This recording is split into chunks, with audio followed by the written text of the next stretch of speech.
नमस्कार, स्वागत है आपका अपने YouTube channel education update by Abhishek पर। तो आज की इस वीडियो में अपन चर्चा करेंगे कि जो आपके बीएसटीसी एग्जाम का फॉर्म जो है स्टार्ट हो चुका है, तो उसकी लास्ट डेट कब है, जो आपका बीएसटीसी एग्जाम है वो कब होगा। साथ ही अपन इसमें आपके पेपर पैटर्न को भी समझेंगे। उसके अलावा अपन इस वीडियो में चर्चा करेंगे कि जो आपके सिलेबस क्या है। तो आप वीडियो में अंत तक बने रहे। यदि अभी तक आपने चैनल को सब्सक्राइब नहीं किया है तो जल्दी से चैनल को सब्सक्राइब कर दें। साथ ही आप वीडियो को एक लाइक भी कर दें। चलते हैं बिना किसी देरी के वीडियो की तरफ। तो ये नोटिफिकेशन है आपके VMOU कोटा की तरफ से प्री DLED एग्जामिनेशन 2024 यानी कि BSTC। और इसमें जो आपके आवेदन की प्रक्रिया है इसके बारे में अपन चर्चा करते हैं कि जो आपके आवेदन हैं ये कब से शुरू हो रहे हैं। तो आपको याद है इस तरीके के आवेदन जो है वो आपके कल से स्टार्ट हो चुके हैं, यानी कि आपकी जो आवेदन है ये 11/5/2024 से शुरू हो चुके हैं।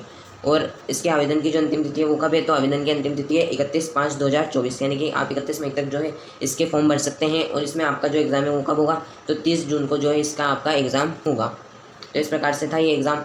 आपकी जो 12th में कितनी परसेंट होगी तभी आप इसमें फॉर्म भर सकते हैं। और इसकी योग्यता क्या है, तो आपके योग्यता में ये है कि आप 12th पास आउट होने चाहिए, 12th में अपेयरिंग हो। यानी कि अभी आपने 12th का एग्ज़ाम दिया है और आप 12th के रिजल्ट का इंतजार कर रहे हैं, तो वह स्टूडेंट भी जो है इसमें पात्र माने जाएंगे। तो आपकी जो परसेंटेज है उसका भी रेशियो दिया हुआ है कि जो सामान्य वर्ग है उनकी परसेंट 50 है, यानी कि जो जनरल कैटेगरी में आते हैं स्टूडेंट्स उनकी 50% आनी जरूरी है। जो SC ST में आते हैं उनके 45%, जो OBC EWS MBC कैटेगरी में आते हैं उनके भी 45%, जो दिव्यांग हैं उनके भी 45%, और जो विधवा तलाकशुदा और महिलाएं इनकी है 45%। यानी कि जो ये कैटेगरी में है तो उनके अनुसार जो है ये आपकी इतनी परसेंट होनी ज़रूरी है, तभी आप इसका फॉर्म भर पाएंगे। यदि आपका रिजल्ट नहीं आया है, तो यदि आपके जो BSTC में 600 में से 600 ही नंबर हो, लेकिन यदि आपके 12th में कम नंबर है, जितना इसमें क्राइटेरिया दे रखा है उससे कम नंबर है, तो आप जो है आपका BSTC में एडमिशन नहीं होगा। यानी कि आपके जो 49.99% भी है तब भी आपका जो है एडमिशन नहीं होगा जनरल वर्ग में। और जो बात करें SC ST या अदर कैटेगरी है तो उनमें 45% चाहिए आपको। यदि आपकी 44.99 भी है तब भी आपका जो है एडमिशन नहीं होगा। अब बात करते हैं आयु सीमा की। तो इसमें आयु सीमा ये है आपके 28 वर्ष, यानी कि 28 वर्ष से आप अधिक ना हो। और जो अदर कैटेगरी है जैसे SC ST OBC EWS, तो इन कैटेगरी को अपने अनुसार राज्य सरकार के द्वारा जो आयु वर्ग में छूट दे रखी है, तो उसी अनुसार जो है वो छूट मायने रखेगी, जो छूट है वो दे रखी है। उसके अलावा इसमें आरक्षण जो है वो राज्य सरकार द्वारा निम्नानुसार होगा, नियमानुसार होगा। इसमें आप आवेदन कैसे करेंगे, तो इसके आवेदन के लिए आपको प्री DLED राज 2024.in के माध्यम से जो है आप इसका आवेदन कर सकते हैं। मैं आपको बता देता हूँ कि आप किस प्रकार से जो है इसका आवेदन करेंगे। आप प्री DLED की जो ये ऑफिशियल वेबसाइट है वर्धमान महावीर खुला विश्वविद्यालय, आप ये लिख कर सर्च कर सकते हैं प्री DLED राज 2024.in VCNT लिखकर आप सर्च कर सकते हैं। तो आपके सामने जो ये है ऑफिशियल वेबसाइट आ जाएगी। फिर उसके बाद में आपको फॉर्म पर क्लिक करना होगा। जैसे आप फॉर्म पर क्लिक करते हैं, फॉर्म 2024 पर आपको क्लिक करना होगा। जैसे आप इस पर क्लिक करते हैं तो फिर आपको जो है न्यू रजिस्ट्रेशन पर क्लिक करना होगा। जैसे आप न्यू रजिस्ट्रेशन पर क्लिक करते हैं उसके बाद में आपको आपका स्टेट जो आपका डिस्ट्रिक्ट है वो भरकर जो है आप इसमें सेलेक्ट करें।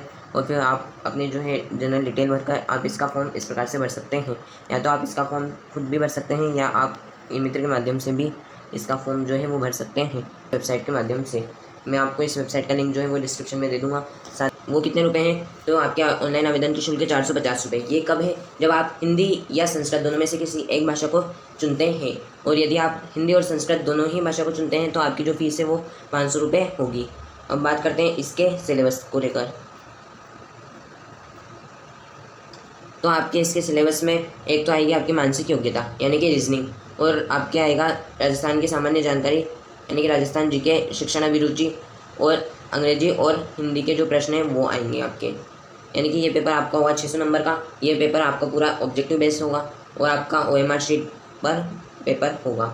इसमें जो है आपके प्रश्नों की संख्या होगी 50, और जो अंक है वो होंगे आपके, एक प्रश्न जो है वो आपके 3 नंबर का होगा, तो 50 प्रश्न होंगे आपके 150 अंक के जो रीजनिंग है। और जो आपके राजस्थान की सामान्य जानकारी है यानी कि GK, राजस्थान GK, ये होंगे आपके 50 प्रश्न होंगे इसके। और आपका जो पेपर है ये होगा आपके 150 नंबर का। शिक्षण अभिरुचि, इसमें आपके 3-2-1 वाला सिस्टम नहीं है, यानी कि यदि आपने प्रश्न सही किया है तभी आपको 3 नंबर मिलेंगे, अन्यथा आपको 1 नंबर भी नहीं मिलेगा। जैसे PTT में ये सिस्टम है 3-2-1 का शिक्षण अभिरुचि में, लेकिन BSTC में ये सिस्टम नहीं है। और इसमें 50 प्रश्न आएंगे, 50 में से आपको जो है 150 नंबर का आपका शिक्षण अभिरुचि वाला पोर्शन होगा। आपके अंग्रेजी के जो है 20 प्रश्न आएंगे और 60 नंबर के होंगे ये प्रश्न। और संस्कृत यदि आप चूज़ करते हैं तो संस्कृत के 30 क्वेश्चन आएंगे जो कि 90 नंबर के होंगे, और हिंदी चूज़ करते हैं तो आपके हिंदी के आएंगे 30 प्रश्न और 90 नंबर के होंगे।